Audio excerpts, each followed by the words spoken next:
Hello guys, welcome back to my channel. তো আগের দিন যেখানে শেষ করেছিলাম আজকে ওখান থেকে স্টার্ট করি, চলুন।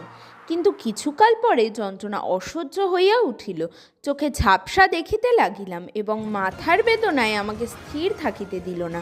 দেখিলাম আমার স্বামীও যেন কিছু অপ্রতিভ হইয়াছেন। এতদিন পরে কি ছুতা করিয়া যে ডাক্তার ডাকিবেন ভাবিতে পাইতেছেন না। আমি তাহাকে বলিলাম, দাদার মন রক্ষার জন্য একবার একজন ডাক্তার ডাকিতে দোষ কি? এই লইয়া তিনি অনর্থক রাগ করিতেছেন।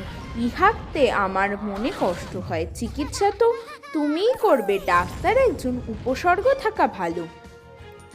স্বামী কহিলে, ঠিক বলিয়াছ। এই বলিয়া সেই দিনই এক ইংরেজ ডাক্তার লইয়া হাজির করিলেন। কি কথা হইল জানি না, কিন্তু মনে হইল যেন সাহেব তাকে কিছু ভর্ৎসনা করিলেন। তিনি নতশিরে নিরুত্তরে দাঁড়াইয়া রহিলেন। ডাক্তার চলিয়া গেলে আমি আমার স্বামীর হাত ধরিয়া বলিলাম, কোথা হইতে একটা গোয়ার গোড়া গর্ধব ধরিয়া আনিয়াছ? একজন দেশি ডাক্তার আনিলেই হইতো। আমার চোখের রোগ ও কি তোমার চেয়ে ভালো বুঝবে? স্বামী কুণ্ঠিত হইয়া বলিল, চোখে অস্ত্র করা আবশ্যক হইয়াছে। আমি একটু রাগের ভান করিয়া কহিলাম, অস্ত্র করিতে হইবে সে তো তুমি জানিতে, কিন্তু প্রথম হইতে সে কথা আমার কাছে গোপন করিয়া গেছ। তুমি কি মনে করো আমি ভয় করি? স্বামীর লজ্জা দূর হইল। তিনি বলিলেন, চোখে অস্ত্র করিতে হইলে শুনিলে ভয় না করে পুরুষের মতো এমন বীর কয়জন আছে? আমি ঠাট্টা করিয়া বলিলাম, পুরুষের বীরত্ব কেবল স্ত্রীর কাছে। স্বামী তৎক্ষণাৎ ম্লান গম্ভীর হইয়া কহিলেন, সে কথা ঠিক, পুরুষেরা কেবল অহংকার সার।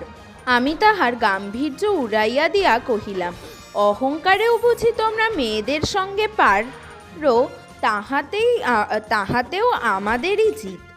ইতিমধ্যে দাদা আসিলে আমি দাদাকে বিরলে ডাকিয়া বলিলাম, দাদা, আপনার সেই ডাক্তারের ব্যবস্থা মতো চলিয়া এতদিন আমার চোখ বেশ ভালোই হইতেছিল।